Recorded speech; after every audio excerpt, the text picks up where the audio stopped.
Hello, everyone. This is Elizabeth Preston, And I'm Sarah Adams, and you're listening to the Writing Docs podcast, where we discuss how businesses can help their teams to become better and more confident writers. If your team needs help achieving positive writing outcomes, then contact us at 877-249-7483 or email us at info@hurleywrite.com. Hello, everyone. This is Elizabeth, and I'm an executive consultant at Hurley Write, and you're listening to the Writing Docs podcast, where we talk about how businesses can help their team members to become better and more confident writers. I'm excited to have Scott Hanselman on our podcast today. Welcome to the podcast, Scott. Thank you very much for having me. I appreciate it. Scott has worked as a software engineer, programmer, and code writer for over 30 years. He works at Microsoft, where he was partner program manager of Microsoft's developer division, but is now vice president of Microsoft's developer community. Big title. Scott is also... So sorry. It's so funny. It's such a weird compliment that capitalism pays you when they make you a vice president of something, because it's like, hey, good job. But at the same time, you're still part of the giant corporate machine. So I have such mixed feelings about that. And when someone says it out loud, I giggled. So I apologize for that. No, that's okay. It's a fun title. Who doesn't love fun titles? Absolutely. Scott is also a conference speaker and has presented cumulatively to over 1.5 million developers in person worldwide over the last 30 years. He also maintains his blog at his website, hanselman.com. He has a successful YouTube channel, a popular TikTok account, and he has three podcasts. Hansel Minutes, where Scott interviews thought leaders in technology; This Developer's Life, which discusses life from the point of view of a programmer; and Azure Friday, where developers of the Azure cloud teach Scott new techniques. Scott, can you first talk to us about what being vice president of Microsoft's developer community entails, what the big fancy title actually means? What kind of work do you do in this role?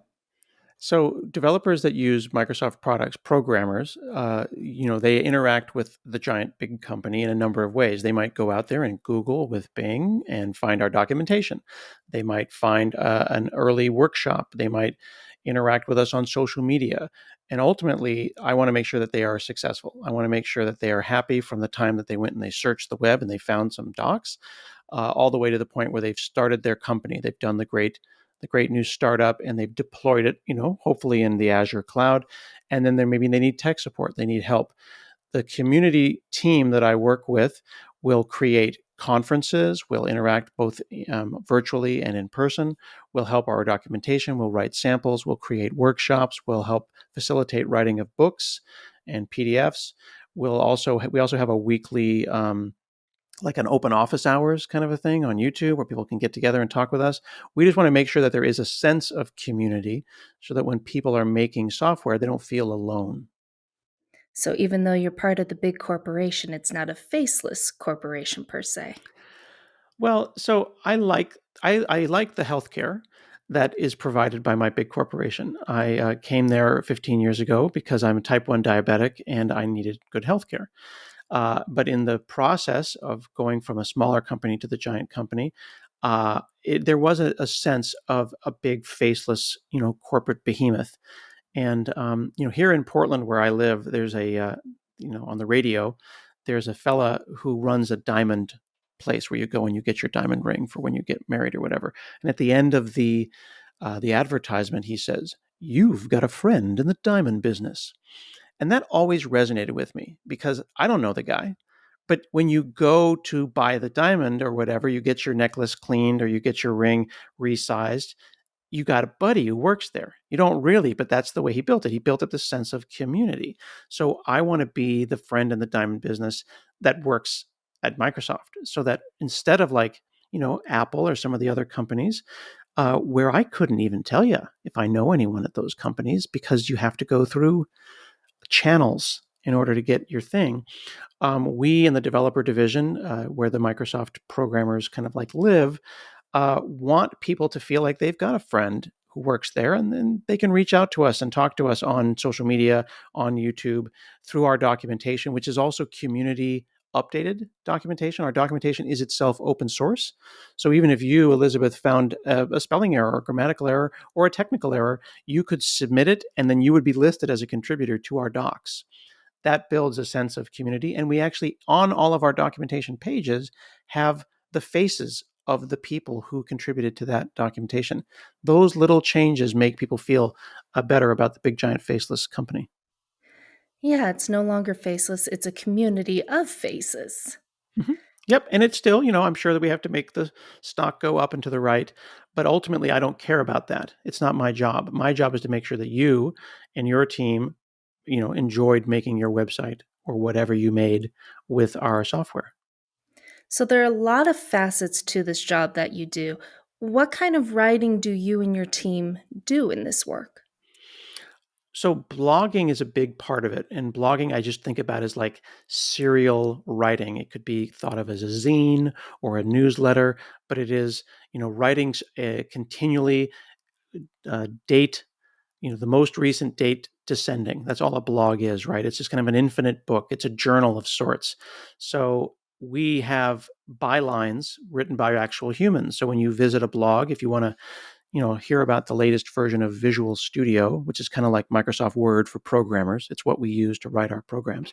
You can go and look at the Visual Studio blog, and in the comments, the real people who worked on it are there. We facilitate and write those blogs.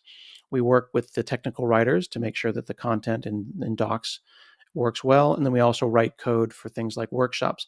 All of these are different kinds of writing, whether it be conversational blog writing, technical specific writing within the context of documentation, or something that's a little bit in the middle. It's both casual and technical when you're creating, for example, a workshop or a PDF.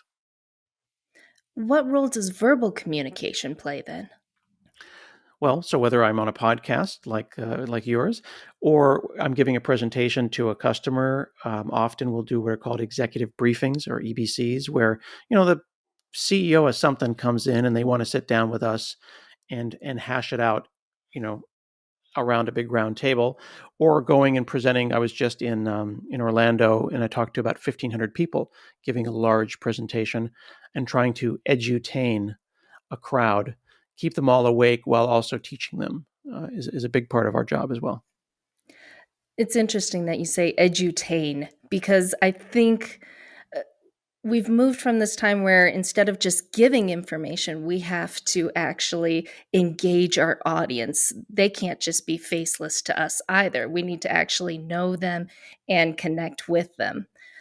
Now, when you're jumping around all these different types of communication, what are some challenges that you've found either with you or your team, and how did you go about solving those? I think that acknowledging the humanity of all of the people on the team as well as the people in the community was the most important thing, to recognize that not everyone learns the same way, not everyone communicates the same way, so that we need to hit things from different angles. I have people on the team that are great at video, but then there's different kinds of video. There's pre-recorded videos where we're going to go and do a workshop and look to camera. And then there's being a host, like a live host of a live stream, which is a very different skill and a very different medium, which is totally different than extemporaneous speech, like we're doing right now on a podcast, or formal business writing within the context of a proposal or docs. Making sure that we understand that not everyone is going to be good at all of those things and that they all scratch different parts of the brain. And then deciding, does this person on the team want to get better at that? Or are they going to stay in their lane and be, I'm going to be a technical writer. I'm not really interested in giving big talks.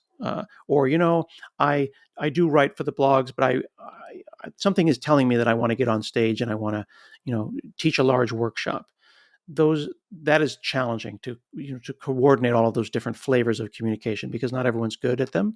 But then you can get better by practicing. Yes, and we have to actually have time to practice as well. You can't just look at things and go, okay, that's what I'm supposed to do. And then bam, you're perfect at it. Well, a So, lot of people think that they're supposed to be perfect. Like they yes. at the level that we're operating at, there is a lot of pressure. There's also discussions of imposter syndrome where people are afraid to do a thing.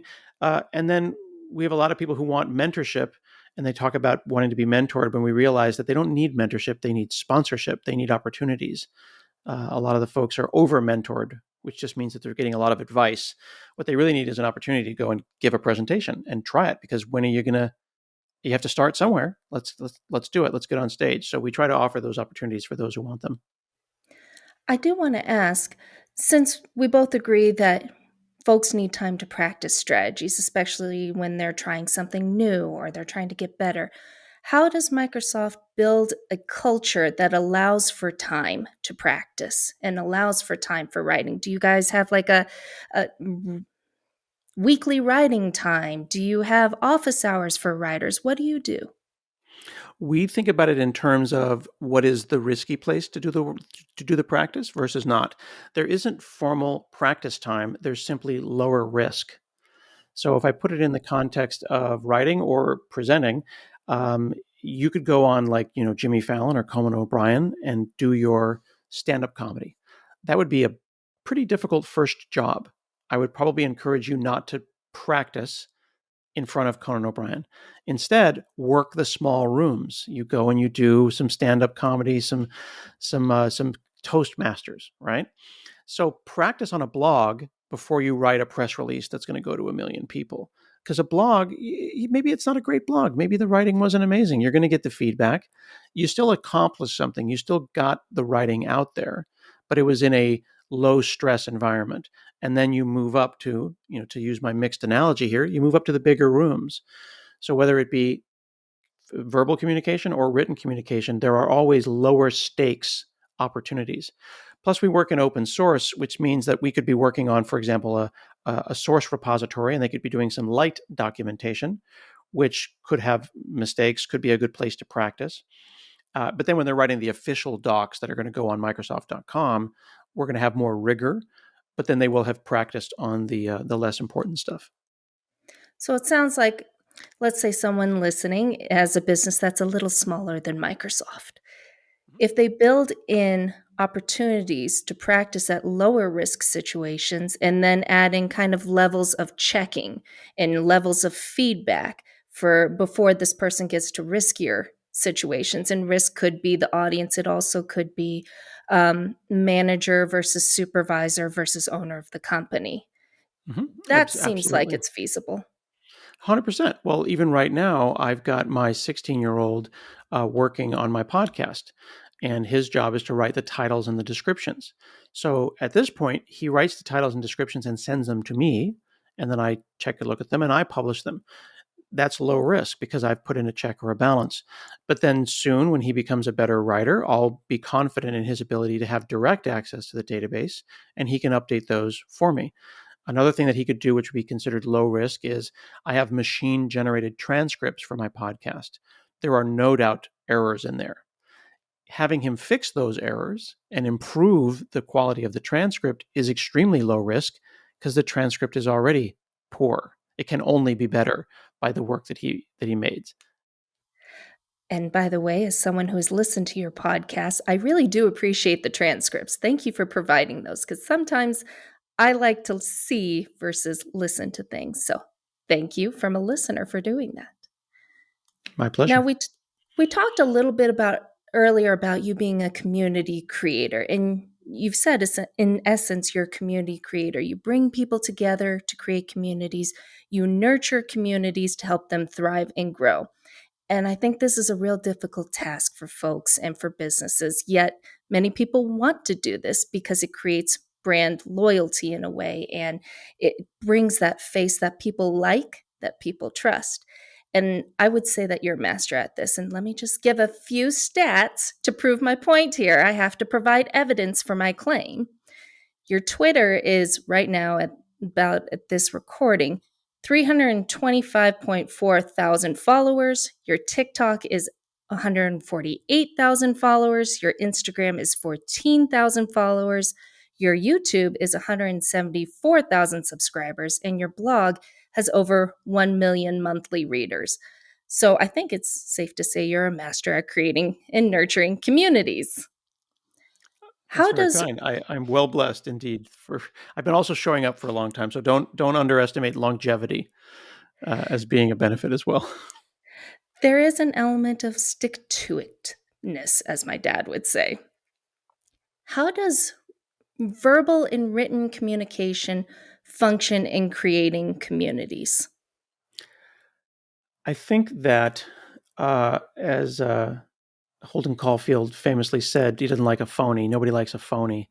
Uh, People can smell it in the way that you communicate, and I believe that kind of modern business writing can get right on the edge of phoniness. It's something that can be parodied, and in doing that, I try to bring mine one notch more human, one notch less professional, and I do that consistently so that people know that there's a human behind it.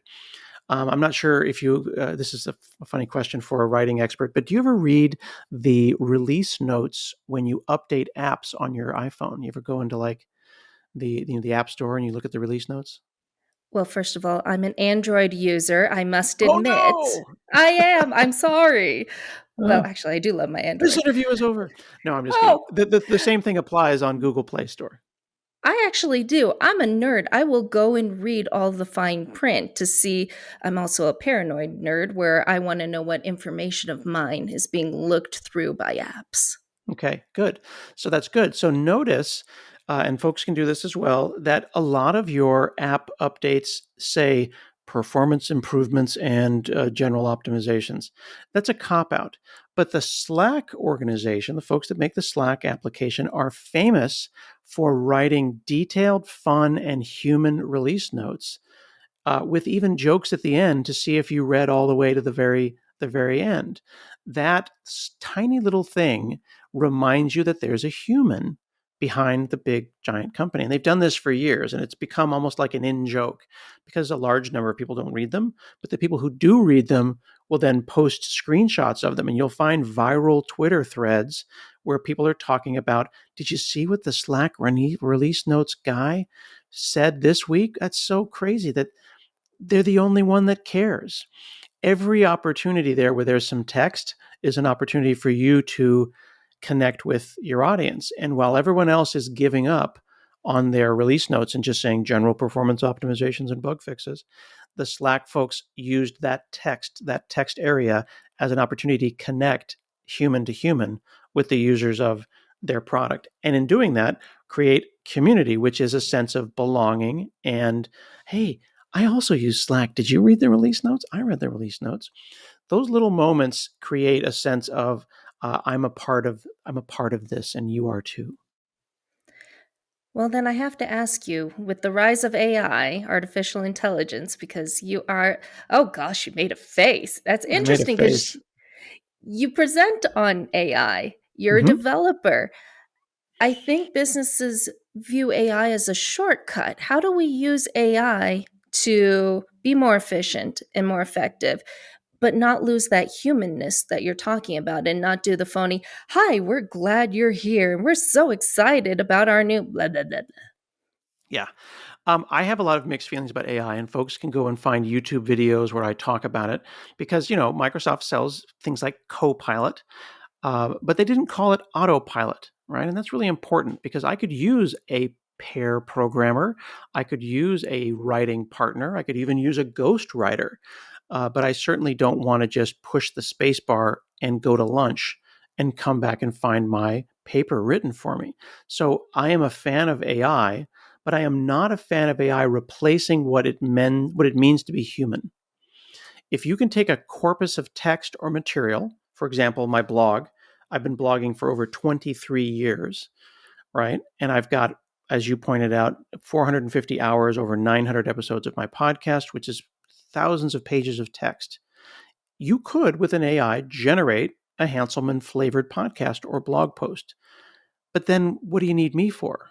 That's offensive. I want AI to reduce toil.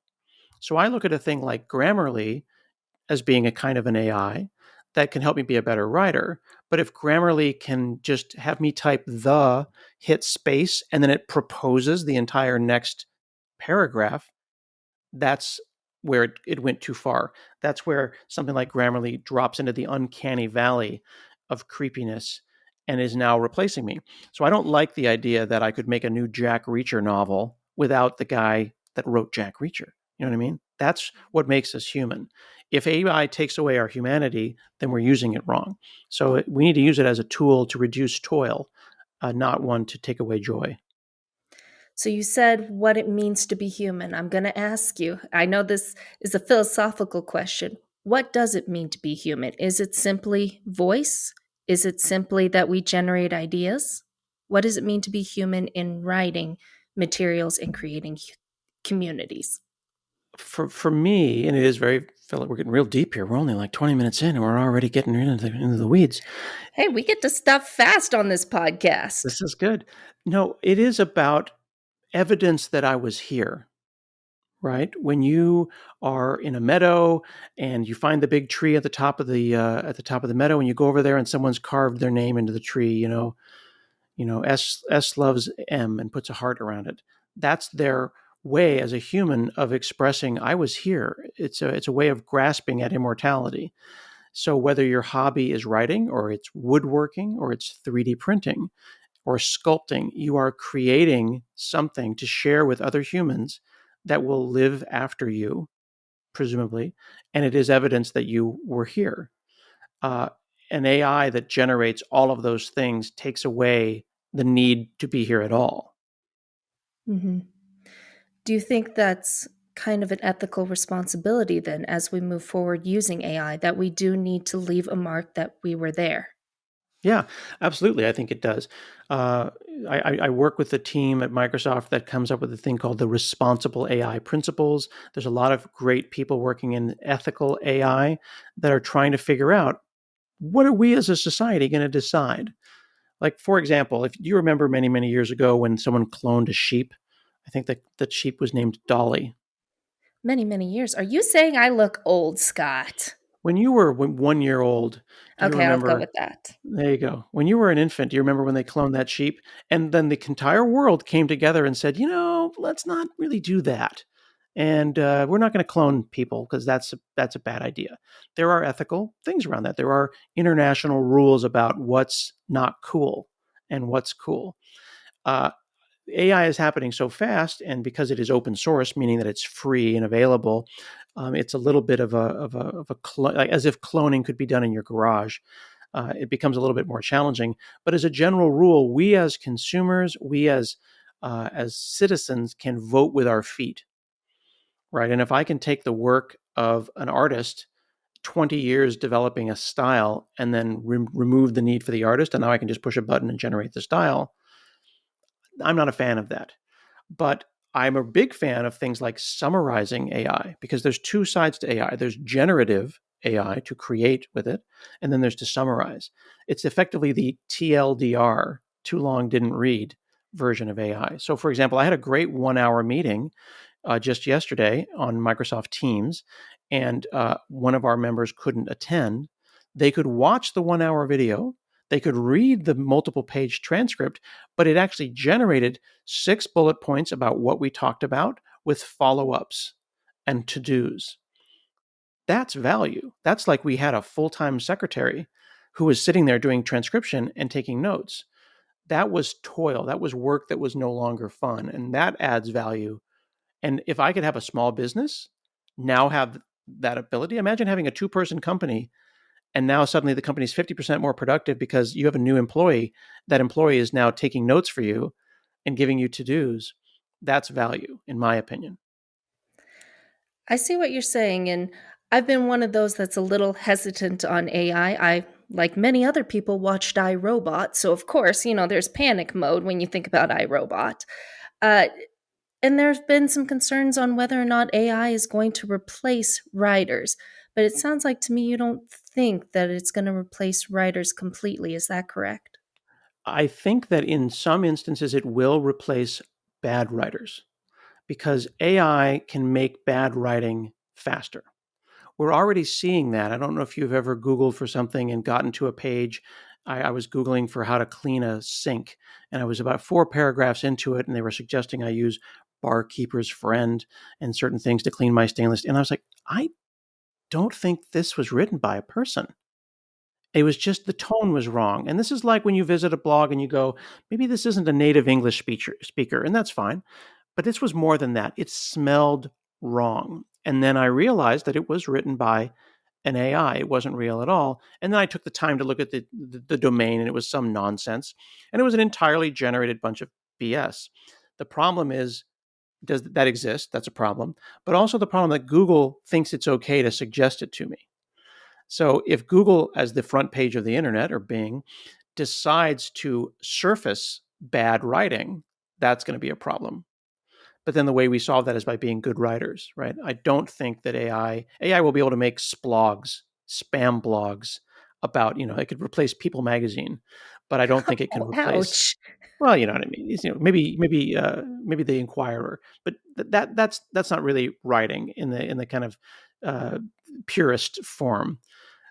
Good technical understanding in writing, I think, is going to need humans involved. So I'm hoping that while we will see an uptick in spammy blogs, just like years ago we saw pop-ups and banner ads, and we moved through that, and we get spam email. And as a general rule, spam email is not a huge problem.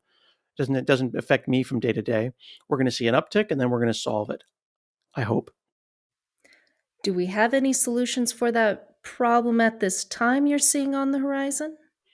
Yeah, in fact, I had a really great conversation with a gentleman that you should have on your podcast named John Warner, who wrote a very famous book.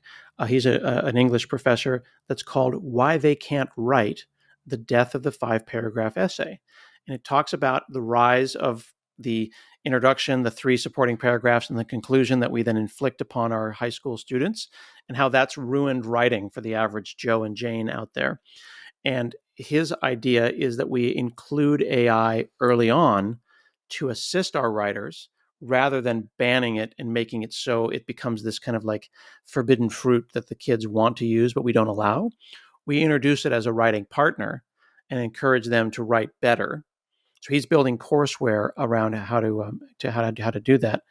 Um, I think that that's a healthier attitude, towards thinking about these kind of AIs. Hmm. That's exciting to hear. I know academia, I still have some connections there. They're Oh, I'm panicking on sorry. AI. They Oh, are yes. panicking. I wanted to point out one other thing that more correctly answers your question. We can detect, 80, 90% whether something was generated by an AI. So just as as you can run student papers through plagiarism and look for paragraphs and fingerprints and make sure they didn't put it on Wikipedia, you can do the same thing and detect whether or not a paragraph is run through something like a chat GPT, which might be worth talking about a little bit, explaining what a very large language model is and why it is, how it knows how to write. Because a lot of people think it's just an iRobot. Well, Scott, I'd love to hear your thoughts on that.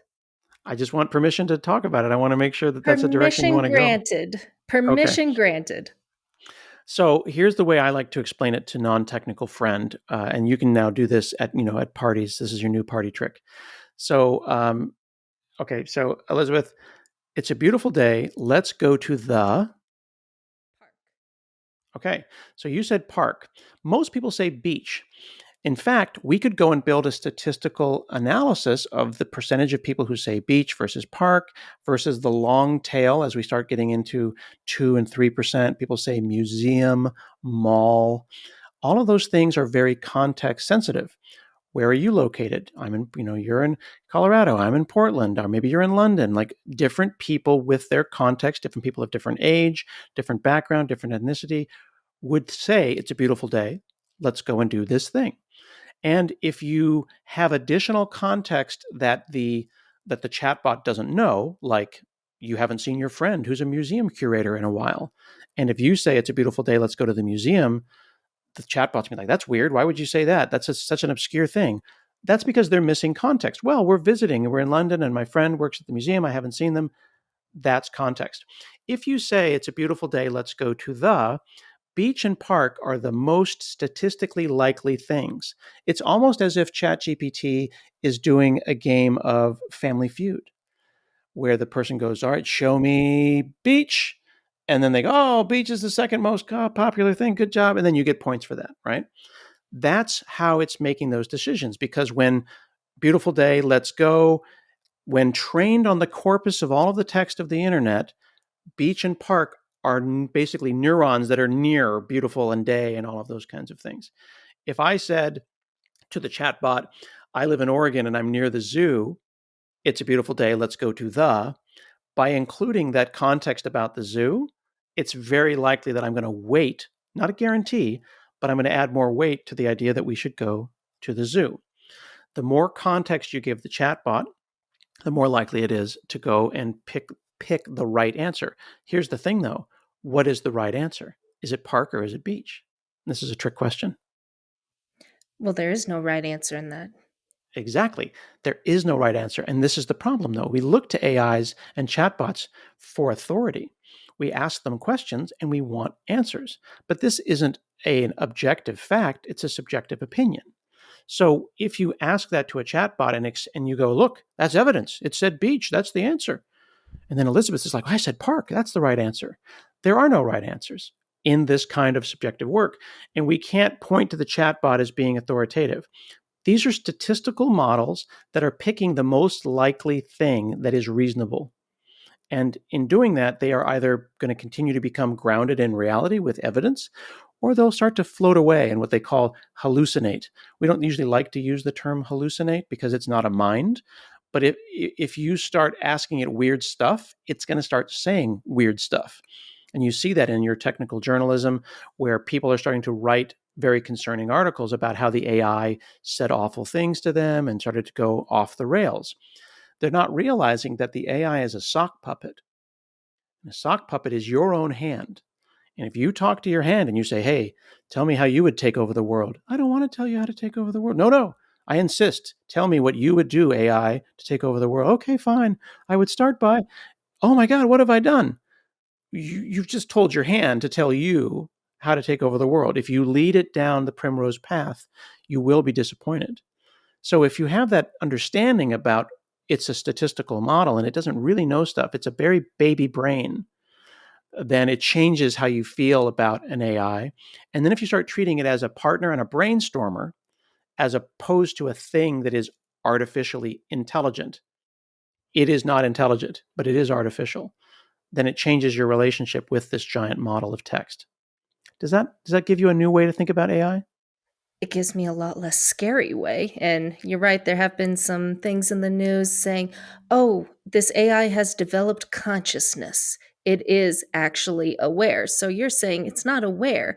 It's you fed it so much stuff and it's parroting back to you where it feels almost aware because it feels like your brain since you put your brain into it. Is that sort of what you're saying? That is a really great way. In fact, it is not thinking right now. It is simply a static chunk. It is a static, very, very large language model that represents all the numbers and vectors and statistics and all the things of the text that it was created on, which is frozen in time depending on the model that you pick. So if you are using ChatGPT 3, I believe it's frozen in time around November of 2021. So it only knows things before then. ChatGPT 4, I believe, is April of 2023. So if you ask it about something that happened yesterday, it has no context of that. It didn't learn. It is not continuing to learn. However, you can add context. So I could go, if I used like Bing Chat, and I could say, what's the weather like? It can't know. It doesn't know. But it can ask an agent to go and I like to say Google with Bing because I've decided that Google is like Kleenex. It's just one of those lowercase proper It nouns. is. So you go out there and you Google with Bing and it finds the weather, it brings it back in, and then it rephrases it and tells you that. It's not that the large language model knew it, but it could do it on your behalf. When you start giving it basically arms and legs, the ability to go and Google for things, it can become more useful. So for example, my son just got into Howard University, just got his Hey, approval as thank you. congratulations. Just got his admissions paperwork a couple of days ago, and we had gone up to Bing Chat and we had said, give us a list of all of the HBCUs, make multiple columns, and I want to know how many people attend the school. I want to know what room and board costs, what tuition costs, and then rank them. That's not a large language model task. That's a pretty complicated coordination task. So it goes out and it searches for all of that information, brings it all together, assembles it into a markdown table. If you're familiar with markdown, for our folks that are listening, right? It's a way of formatting.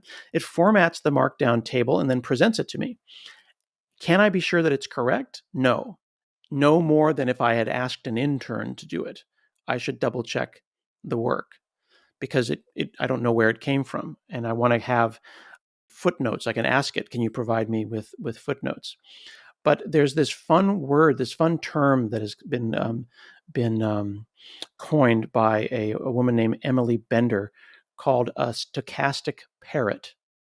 And a stochastic parrot is a large language model that can generate convincing language without understanding the meaning of the language it's processing.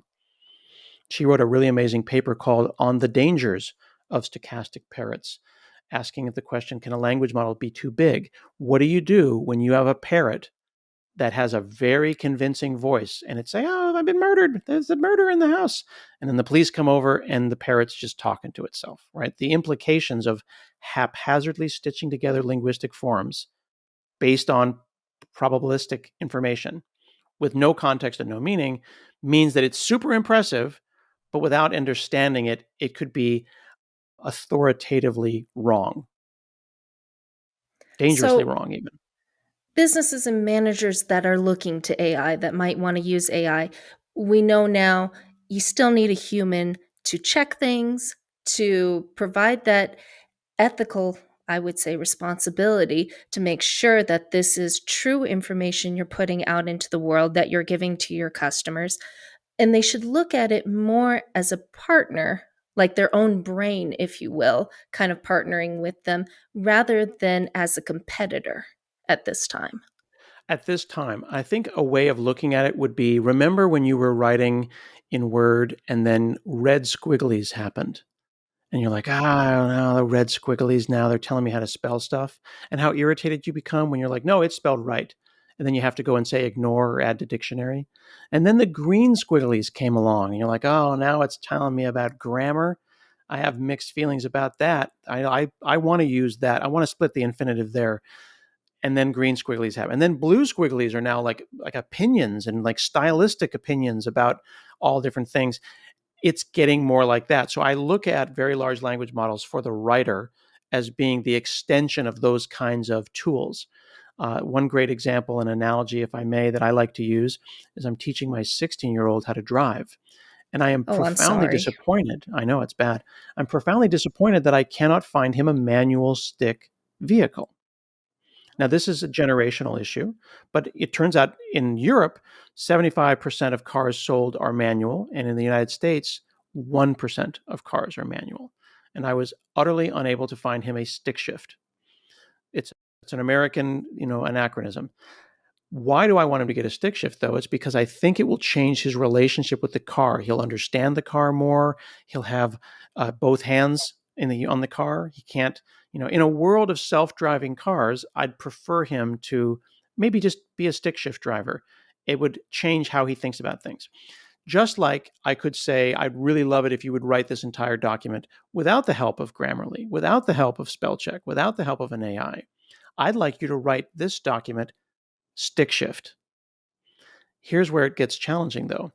If you or I say that, right, even if you, Elizabeth, say to your employees, I want this done without any assistance, I want it raw, are you being a gatekeeper? Are you being ableist? Are you making it so that someone who might be, dyslexic or might have issues with how they write, are you taking away a fundamental tool? Are you gatekeeping good writing?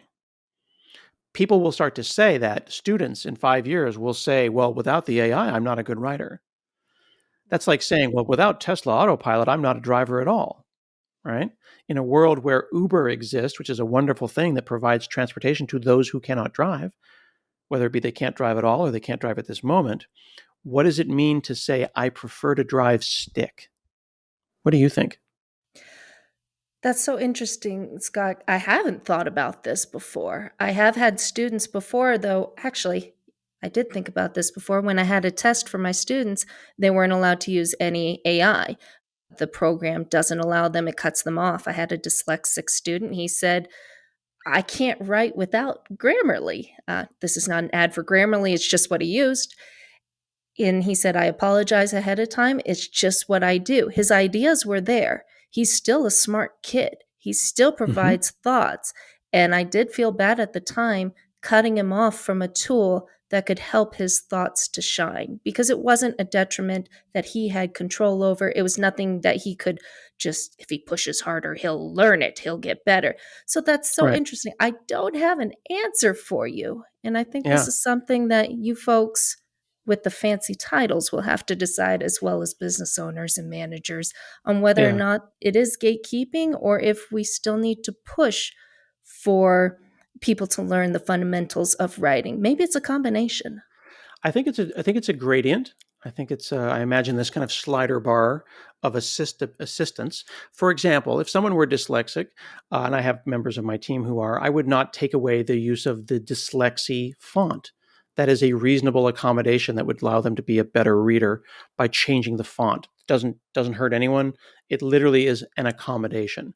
But when you get into generative AI, are you are you when does the human be removed, right? Like if someone were unable to write, if they didn't have the use of their arms or legs, then that would give them reasonable accommodation. They could have voice to speech, which is something that I use because for a time I had shoulder surgery and I was unable to use my upper arms, so I did all of my email over voice to text.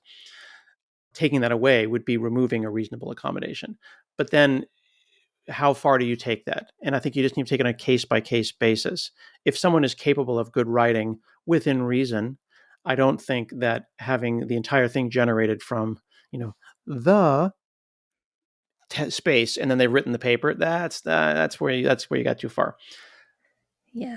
I think I use it as a also co-pilot. I use it as a brainstormer. Copilot's a good way to think of it. It may also be a guideline. Does this person need this to have their own thoughts shine?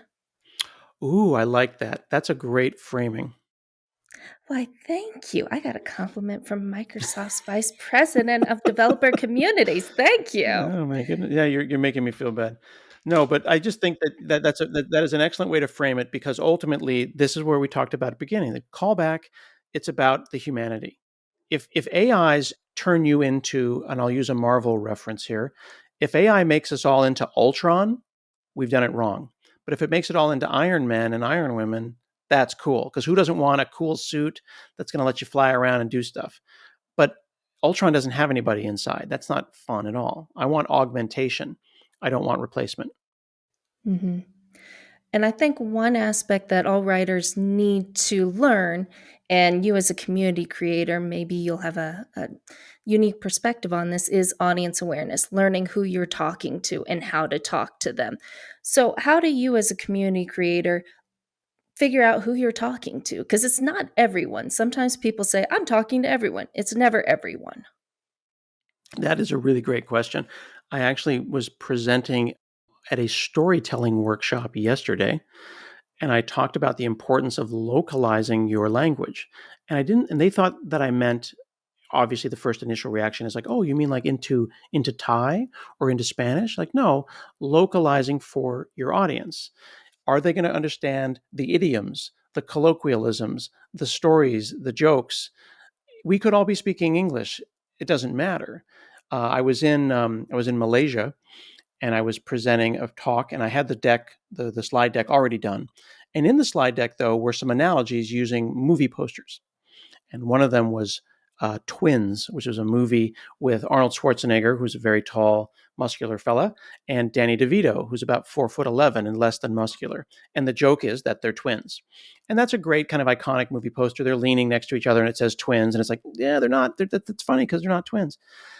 That's not going to land in Malaysia because nobody knew that context. But the idea of a mismatched pair of silly brothers, that's a concept. That's almost an archetype. So what I asked my audience before I gave the talk, I basically spoke to some folks in the who were going to be at the conference, but I had yet to speak. I said, "Would you help me localize this? Can you make a suggestion of some maybe famous Malaysian TV people, musicians, somebody, I'm looking for a mismatched pair. And they offered me that. And in doing that, my talk was connecting more with them. I used a local, I think it was a TV show or a talk show host, and they all laughed because they're like, wow, he did his homework. Like, he didn't just get off the plane from America and do a talk for Americans in Kuala Lumpur. And I did that for the entire talk. So in that simple example of asking who your audience is and then adjusting for your audience, you can take that as far as you want, all the way down into every little colloquialism, every joke, to make sure that the point lands in a non-ethnocentric way. You do have a reputation amongst the interwebs of being a fantastic presenter. And I have to agree. Again, I stalked you. I looked at a bunch of your YouTubes and your presentations. And there was one about a month ago. I think it was actually on the Copilot that we just talked about. And you come off as trustworthy. You come off as relatable. And I know all these compliments we didn't That's kind of a expect. backhanded compliment. You come off as trustworthy. I mean, the jury's Well, still out, Elizabeth.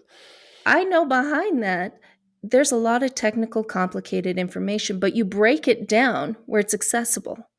So, how do you do this where you take something as complicated as AI and, like you just did on this podcast and in that GitHub YouTube video, you make it accessible? You make it where people can understand. How do you do that? You have to like people, and you have to be empathetic towards people, and literally, walk a mile in their shoes. You have to put yourself, like, if I were in the AI example, non-technical parent, trying to explain AI. My mom calls me and she's 80 something and she's freaking out because the news is wanting her to freak out. They are trying to get her to freak out about AI, which is what they do. And she wants to call someone that she trusts. How can I let her know that, yes, this is something you should be concerned about, but not in the way that you thought? And then come up with analogies that are humane analogies.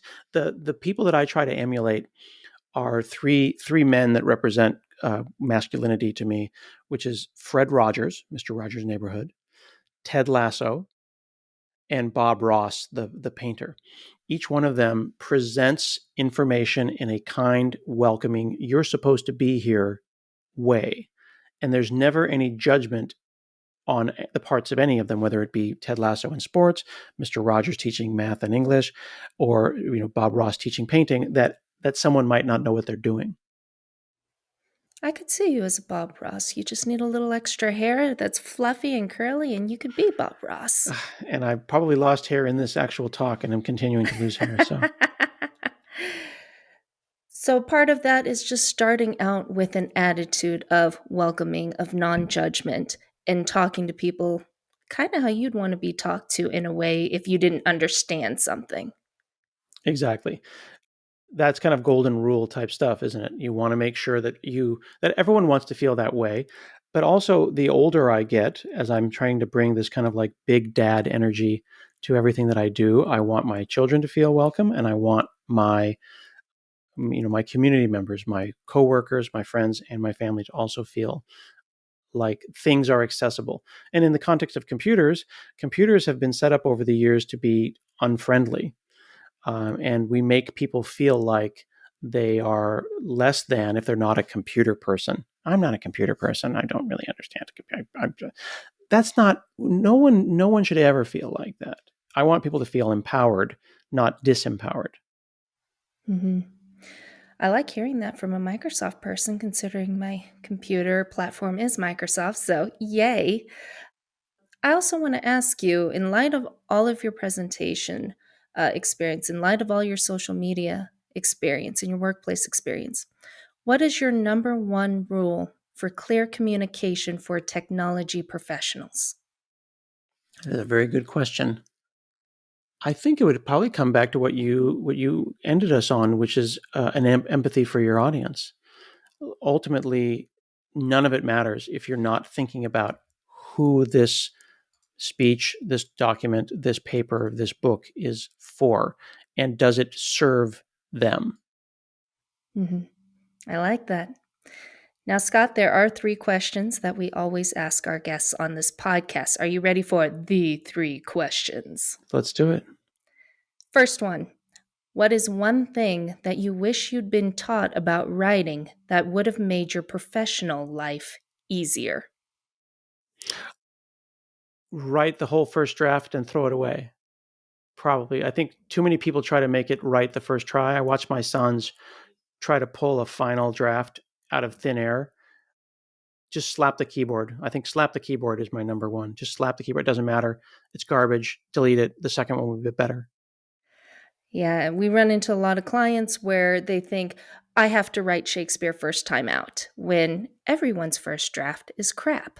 That's one of the secrets of writing. Stephen King, Nathaniel Hawthorne, all of them crap the first draft. So the second one is, what is a writing rule or habit that we hear a lot about but doesn't seem to serve you much in your actual writing life, like never end a sentence on a preposition or never split an infinitive? Oh, if you were to look at my blog or spend any time on my blog, I am writing as one speaks. And typically there's writing for business and writing for scripts and writing, like all those different kinds of flavors of writing. If you know my voice and you've seen me on the internet for a time, people read my blog in my voice. So there is a colloquialism in my writing that is probably not very professional. And in doing that, I'm breaking a ton of rules. I love a good comma. I love a nice pause. And I will use all the M dashes as appropriate to try to get them to read it the way it sounds. And that is breaking a rule. I am a fan of the M dash. It drives my husband nuts, but we will have M dashes on everything I send him, texts, emails. I love them. Yeah, like I was just going to say, while you were saying that, in my mind, I just thought, you know what I love? A good M dash. And you can hear the M dash there. You know what I mean? And someone else might be thinking that was a semicolon. I'm like, no, it was not. It was an M dash. And there's another one, right? So there's 2 M dashes for free. I love it. It's the drum roll of grammar. What is one thing that you wish people knew about writing, specifically about writing in technology or the business world? One thing that people should know about writing. I think it's more powerful than people realize. I'm a big fan of blogs. Right now, in this time of AI and this time of social media, I would want people to realize that they have a limited number of keystrokes. And there is a finite number of keystrokes left in your hands before you die. And I don't want to be a downer. I don't want to get a downer, but I want people to feel empowered by this. Elizabeth, I actually made a website, a one-pager. You can go to keysleft.com. You can type in how old you are and how fast you type, and it will tell you how many books you have left. And Keysleft.com, right? Keysleft.com. Try it right now. I'll wait. Oh, you're going to make me put in my age? Keys left. I won't know your age. Nothing is stored. It's all done locally. I like to tell people. And then scroll down where it says, what does it all mean? It'll tell you. And then what it does is it juxtaposes how many books you have left, how many novels, with how many emails you could write to your boss. It'll actually have the number of keystrokes you have left, and it'll count them down. And I'm being generous, assuming you'll live to be 90. Oh, no. I only have, 215 million keystrokes before I die? Yeah, and the keystrokes are going down while you are sitting there looking at the page. And you can choose to spend those keystrokes on love letters, on novels, on tweets, on emails to your boss. So the reason that I did that was for someone to have an unblinking eye on where they're going to spend their time. Because if you're spending your time writing email, you are wasting your keystrokes. So what I would like people to know about their writing is you should put your writing anywhere that has a URL. Right? If someone's listening to this show and then they email me afterwards and they say, hey, I saw you on Elizabeth's show, is great. I had a question. I don't know them. This is a stranger. I'm not going to send a stranger on the internet 2,000 keystrokes, right? I got things to do. I'm a fancy Microsoft person, right? Just kidding. But what if the question was a great question? What if it was a gift? What if it was an amazing question that people need to know the answer to? I want to answer it, but I don't want to email them back. What I'll do is I will write the answer to the question as a blog, as a wiki, as a press release, as a PDF, as a not whatever. And then I will send them a link to the blog. Me blogging for 20 years is me just answering questions and emails for people. And then if one additional person happens to Google and find that, I've doubled my keystrokes. But it's more likely that if someone emails you after this podcast and says, hey, Dr. Preston, I have a question, da, da, da, da, and you go and say, I will write a blog post about it. You do that, you send them a link to the blog post, and then 100 people, 1,000 people read that blog post. Think about that's multiplying your influence, it's multiplying your keystrokes, and it means that you can sleep in and worry less about your keystrokes. So make your keystrokes matter. Okay, that is Make them matter, empowering. and It's make them not so matter by scary. make them public and give them URLs, and that will keep the AIs at bay.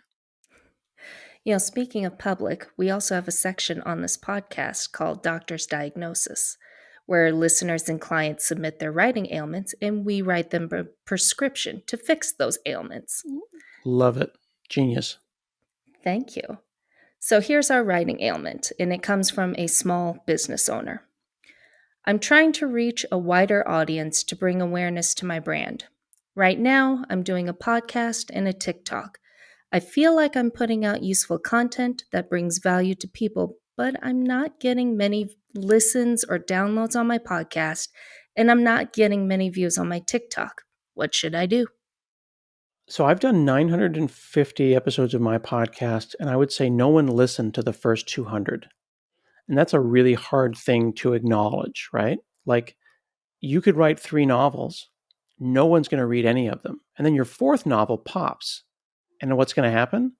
They're going to do reprints of your first 3, and everyone's going to read them and say, why didn't we listen? Why didn't we listen? These were amazing, right? That's how it works. Additionally, people need to reset their opinion of what a good number is.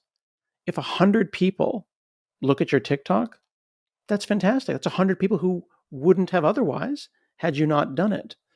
I think a little bit of grinding is important, but also when you do make some content, repurpose it. That way you don't feel like it was for no reason. So here we have a podcast. I see you on video. This could be a YouTube. You could take a chunk of this, make it vertical, turn around, make it a TikTok. Maybe you say something pithy, I say something pithy, that becomes a blog post. The content can be repurposed once those keystrokes, or in this case, this conversation is out there. So I would try to make sure to repurpose your content as much as you can, reblog, repost your TikToks, use them as YouTube shorts, use them as Instagram reels, put them everywhere that you can. Here's another funny example. I'll give you a real literal example. I didn't even think it would be a thing, but a couple of weeks ago, a priest emailed me. He had seen a YouTube video I did on Microsoft Word about formatting. And he says, I'm trying to do the weekly quiz for our parish or whatever. And, the fonts are wrong and the formatting is weird and the bulleted list, and I hate Microsoft Word. Would you help me fix this document? And I emailed him back and I said, may I have permission to do a video with your document? So he said, sure. So yesterday I recorded a YouTube video where I went through slowly, Bob Ross style, and I fixed up his document, explaining styling, bulleted lists, numbered lists, formatting in Word. It's a 40-minute long me fixing a priest's Word document. Go to sleep, and I wake up, it's got 2,500 views. Why? I don't know. I could spend weeks working on technical content and have 100 people care. I spend 40 minutes fixing a Word document, and people are like, check out this ASMR Word document thing where this weird Bob Rossi guy walks through this Word document. Like, you just got to keep trying stuff. But if I had ignored that guy's email or just pushed it to spam, I never would have had, been able to do that opportunity. He was thrilled because in his mind, an internet stranger was kind and sent him a link to a video. I just brought it up now. It's got 3,000 views. It's been one day. Wow. Why? Is that Impressive. my audience? No, it's not. Was that fun? If it helped one person, I'll be happy. So I would say just keep grinding to that person who had that question. That's a good prescription, Scott. Scott, how can people get in touch with you and learn more about your work or ask you a question that might become a video? they can check out Hanselman.com. My last name is Hanselman, like Hansel and Gretel. So Hanselman.com is the jumping off point. You can find my YouTube, you can find my podcast, my podcasts, and my blog, and also places where I might be speaking somewhere near you. Terrific. Thank you for joining today, Scott. It was a pleasure having you on the podcast. I feel a little bit better about AI now, too. I'm glad. It is still in a tenuous time, but if you understand that it is a tool and you can use it to make your writing better, I hope that you give it a try. Make sure to check out Scott Hanselman's podcast, Hansel Minutes, which is now on YouTube, and make sure to check out his social media handles. This is Hurley Writes Writing Docs signing off. May your week be filled with good health and good writing. Hurley Write can help your employees learn better strategies to be effective and efficient writers. Hurley Write has helped numerous companies solve their writing issues, and we can help your team too. Contact us at 877-249-7483 or email us at info@hurleywrite.com, and one of our writing experts will be in touch.